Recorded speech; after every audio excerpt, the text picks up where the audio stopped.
सुद्धा मनापासून स्वागत करतो। आजच्या या महाधिवेशनाला उपस्थित असलेले आमचे सर्व राज्याचे पदाधिकारी, जिल्ह्याचे पदाधिकारी, तालुक्यामध्ये काम करणारे माझे तमाम तालुक्याचे पदाधिकारी या सर्वांना नमन करतो। आणि आज पेन्शन मेळावा आपण आयोजित केलेला आहे, याचं कारण काय असेल आपल्या सर्वांना माहिती आहे। का केला, काय पाहिजे, काय पाहिजे, हात उचलून सांगा काय पाहिजे। साहेबांना समजलं पाहिजे आम्ही इथे कशासाठी जमलेलो, काय पाहिजे, अरे काय पाहिजे।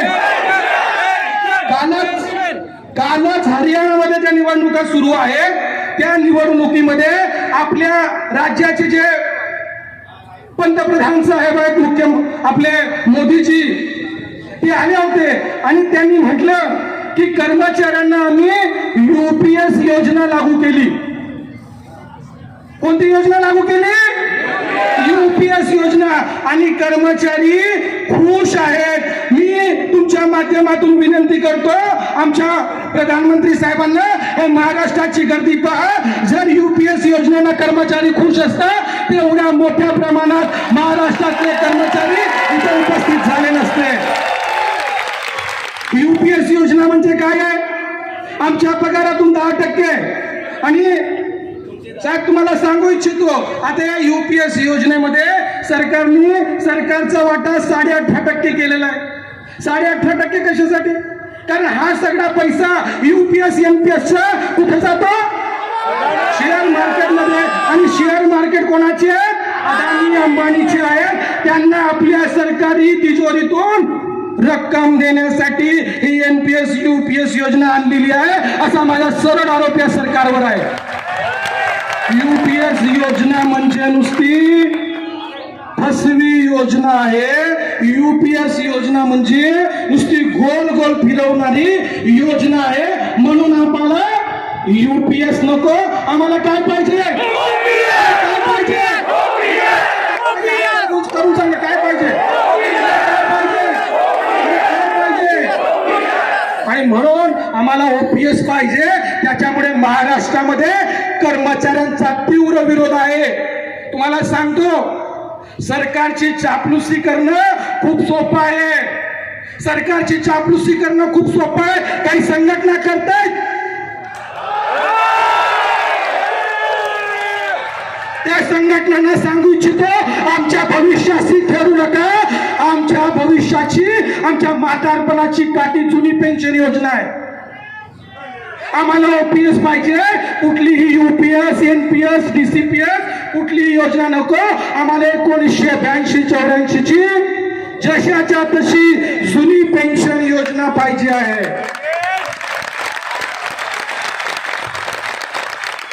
आणि तो उपस्थित मी एकाच राजकीय पक्षांना म्हणत नाही, पण जे कोणते पक्ष असतील, उद्धव साहेबांचं काम कधी मताच्या राजकारणासाठी राहिलेलं नाही।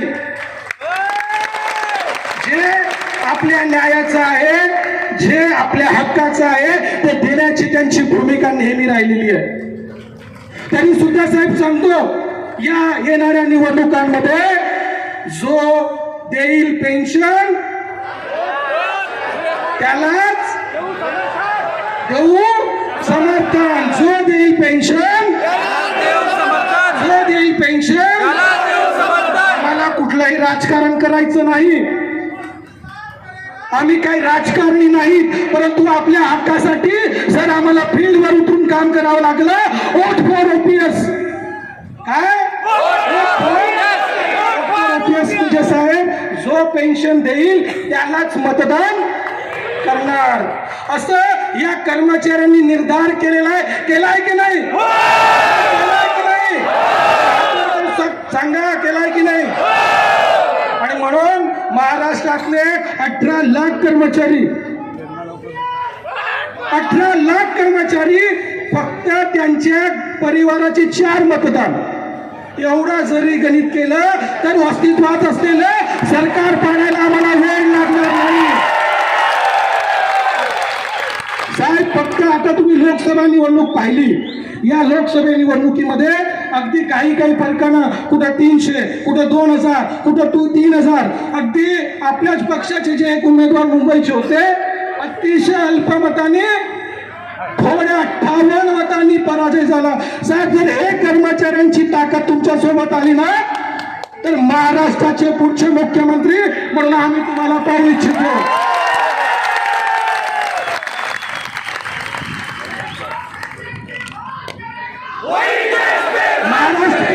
महाराष्ट्र आता देशाचं झालं.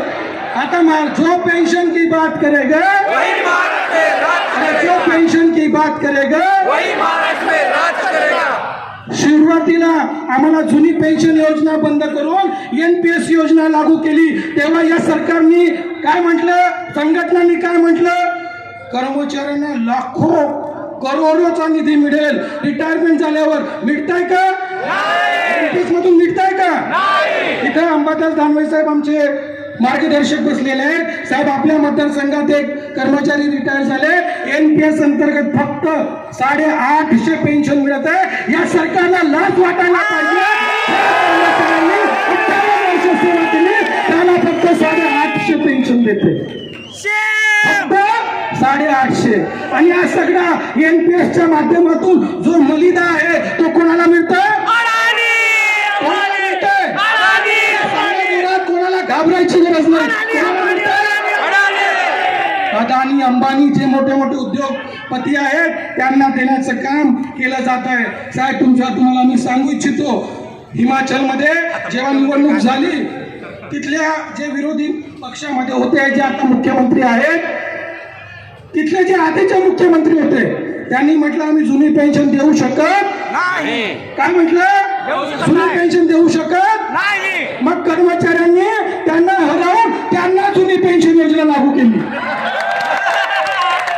तसं आम्ही सुद्धा महाराष्ट्रात करणार आहोत. तुमच्या फक्त शब्द आम्हाला पाहिजे. आम्हाला माहित आहे तुमचा शब्द, तुमचा वचन म्हणजेच तुमचं शासन आहे. आणि येणाऱ्या काळामध्ये तुम्ही दिलेला शब्द फिरवणार नाही याची मला खात्री आहे. आणि तुम्हाला सांगू इच्छितो, इथं आम्ही कुठल्याही पक्षाचे नाही, परंतु ज्यांनी येऊन आश्वासनं दिली आणि ते पाळल्या गेली नाही, ते काही शेतकऱ्याचं, हे अशिक्षितांचं आंदोलन नाही, हे बुद्धिजीव्यांचं आंदोलन आहे. येणाऱ्या काळात जे आश्वासन देतील त्यांच्या विरोधात सुद्धा याच ताकदीनं आम्ही आंदोलन करू. म्हणून मित्र, मला माहित आहे साहेबांना या विषयाची जाण आहे. साहेब, हा विषय नक्की येणाऱ्या काळामध्ये आम्हाला माहित आहे. आपण येणाऱ्या काळामध्ये मुख्यमंत्री म्हणून कोणाला पाहू इच्छिता?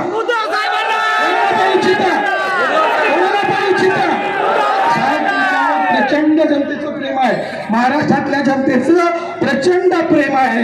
आणि मला माहित आहे ज्या पद्धतीनं हिमाचल प्रदेशमध्ये जे तिथले मुख्यमंत्री आता निवडून आले त्यांनी पहिल्याच कॅबिनेटमध्ये ओपीएस ची घोषणा केली. पहिल्याच कॅबिनेटमध्ये. तशी महाराष्ट्रात सुद्धा आपण मुख्यमंत्री झाल्यावर पहिल्याच कॅबिनेटमध्ये घोषणा होईल याची आम्हाला पूर्ण खात्री नव्हे, पूर्ण विश्वास आहे. आणि या सरकारला अजून जागृत करण्यासाठी 2 ऑक्टोबर महात्मा गांधीजीची जी जयंती आहे त्या जयंतीपासून महाराष्ट्र राज्य जुनी पेन्शन संघटना, मी वितेश खांडेकर, आमरण उपोषणाला आम्ही बसणार आहोत. जुनी पेन्शन योजना लागू होईपर्यंत आपलं आमरण उपोषण सुरू राहील. अधिक न बोलता साहेबांना सुद्धा पुढचा प्रोटोकॉल आहे. साहेबांनी आमच्या सगळ्यांचं ऐकून घेतलं, याच्याबद्दल त्यांचं मनापासून धन्यवाद देतो आणि इथंच थांबतो. एकच मिशन, एकच मिशन, एकच मिशन, एकच मिशन. मी म्हणेन काय पाहिजे तुम्हाला? मला माहित आहे काय पाहिजे, माहित आहे ना? अरे काय पाहिजे? अरे काय पाहिजे? अरे काय पाहिजे? अरे काय पाहिजे? कधी पाहिजे? आताच पाहिजे. अरे कधी पाहिजे? कधी पाहिजे? जरी या शासनानं लागू केली नाही, पण आदरणीय उद्धवजी ठाकरे साहेब यांच्या माध्यमातून ते निश्चित होईल असं आम्हा पूर्ण सगळ्या महाराष्ट्रातल्या कर्मचाऱ्यांना खात्री आहे. सगळ्यांचं मनापासून धन्यवाद देतो. इथल्या नगर टीमचं सुद्धा ज्यांनी हे आयोजनामध्ये आमच्या जिल्हा कार्यकारिणीचं त्यांचं सुद्धा अभिनंदन करतो आणि खूप खूप धन्यवाद.